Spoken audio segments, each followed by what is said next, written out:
Hey guys, it's your girl Shalae, and I'm back today with another video. In today's video, it's all about Medicaid, okay? And how Medicaid is helping low-income residents access all the free resources. I'm talking about housing, food, and transportation, and a whole lot more, guys. So if you want to know where the money resides, you already know what to do. Stay tuned. Your girl's got you covered. Now, if this is your first time tuning into my channel, hi, hello, hey friend. My name is Shalae, and here on this channel, we discuss shopping, saving, and everything in between. If you would like to be a part of my internet family, all you have to do is click the big old red subscribe button down below when you're in, just like that. So while you're at it, go ahead and give me a like, especially if you love me bringing this content to you. Now, you can try out Amazon Prime free for 30 days by clicking the link above in the cards or down in the description box below.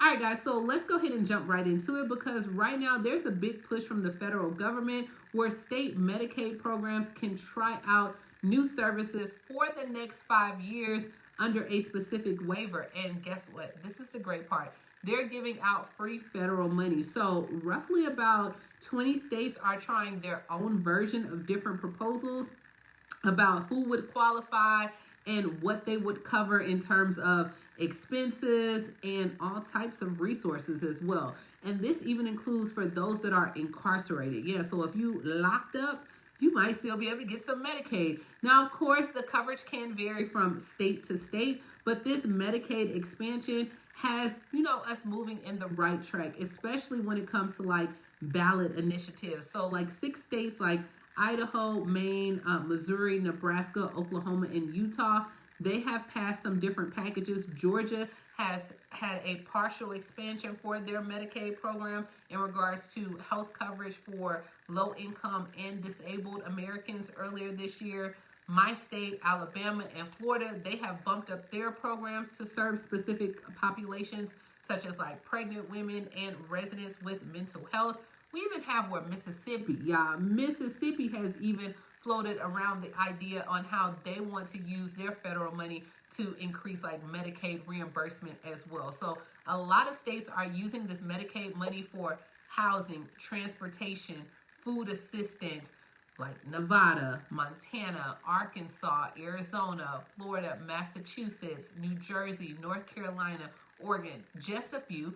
But we're going to go ahead and head over to New York, where they are the latest state that will use their Medicaid funding for housing and transportation under their new pilot program as well. My people in New York, what up, New York? The state right now is in the midst of expanding your coverage on a trial basis with the help of a 3-year, $7.5 billion waiver from the Biden administration. Now, this new waiver is going to allow your state to be able to use Medicaid dollars to directly fund other services. This includes like rental assistance, which they also have free rental assistance programs in New York right now, utility assistance, nutritional services, and I'm not talking about those Meals on Wheels that, are unseasoned that y'all don't want to eat, but it also will help those that are leaving hospitals as well that doesn't have anywhere to go.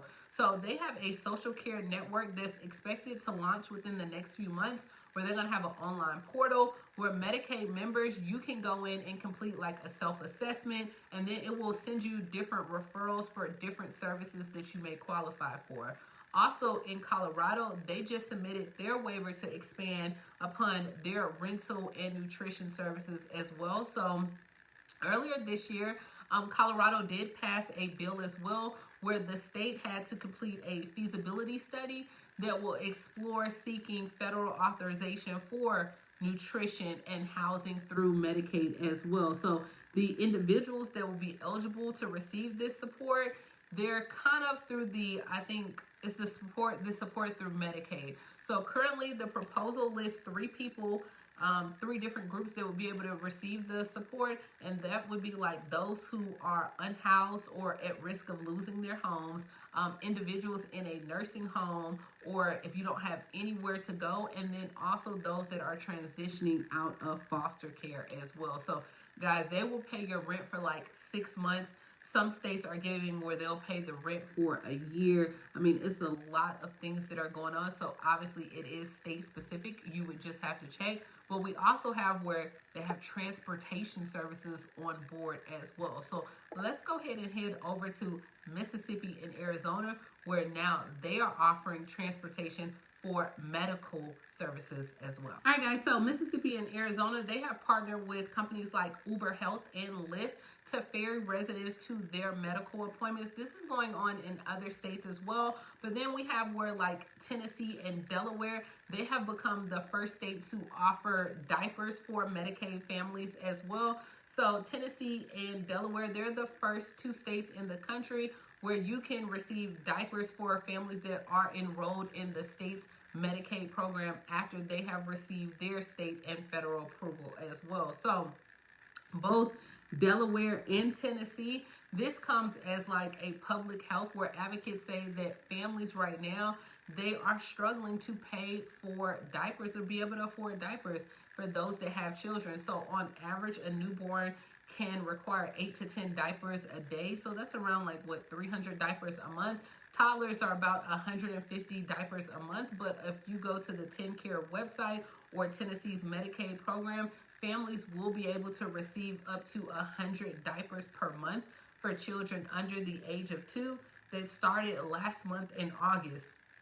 Now, they also have where in Delaware, individuals will be allowed to receive up to 80 diapers or up to 1 pack of baby wipes for the first, I think, like 12 weeks of postpartum as well. But there's other state Medicaid programs that may cover diapers for children if it is deemed like medically necessary as well. So like for incontinence issues as well.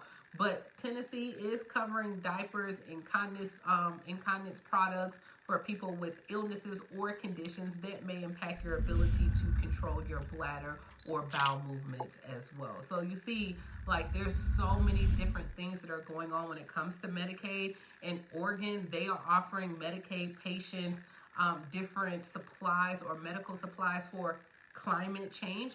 So if you are in Oregon, you can receive like free air conditioners, free refrigerators, heaters, air purifiers, and other power supplies to address your health risk related to climate change. Now, 20 other states have been using Medicaid dollars to go ahead and cover like non-medical services, such as that housing as well as meals. 16 other states right now are pending to go ahead and join. So you can get like a free mini fridge or a regular size fridge as well. But a lot of states are not giving out cash. They are giving more gift cards out as well. So different programs do offer where you can get a membership to like the YMCA or the gym, or you can even get different gift cards to like stores like your Walmart, or different incentives for taking or doing like health related services. For example, we know that the fall is coming up, and so if you go get like your flu shot, you can get additional $10 or a $25 gift card to like Publix as well. But let's go ahead and move on, because they also now are including incarcerated individuals in the Medicaid program as well.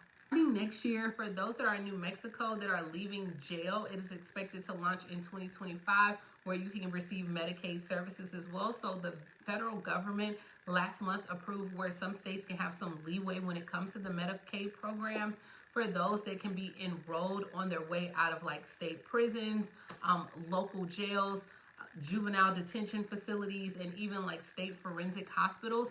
Even though people who get caught up like in the criminal legal system, you are eligible for Medicaid. So nearly all incarcerated people, they are eligible then, but then when you're placed in there, a lot of times like your coverage falls off. But now the correction department staff, they have to tell people in prison to follow up with the doctor once you get released. That way you can get like your medications, especially for those that have like chronic conditions as well. This waiver will allow where people can get a 30-day supply of their meds as their way out. The waiver also requires like state governments to not only refer people to appointments, but they can go and sit with them in the waiting room and support you through this entire process to try to sign you up for other benefits as well. So 10 other states, they got the green lights for it to make those changes in their Medicaid program when it comes to the incarcerated. 13 states are still awaiting approval, but New Mexico is going to do from January to June.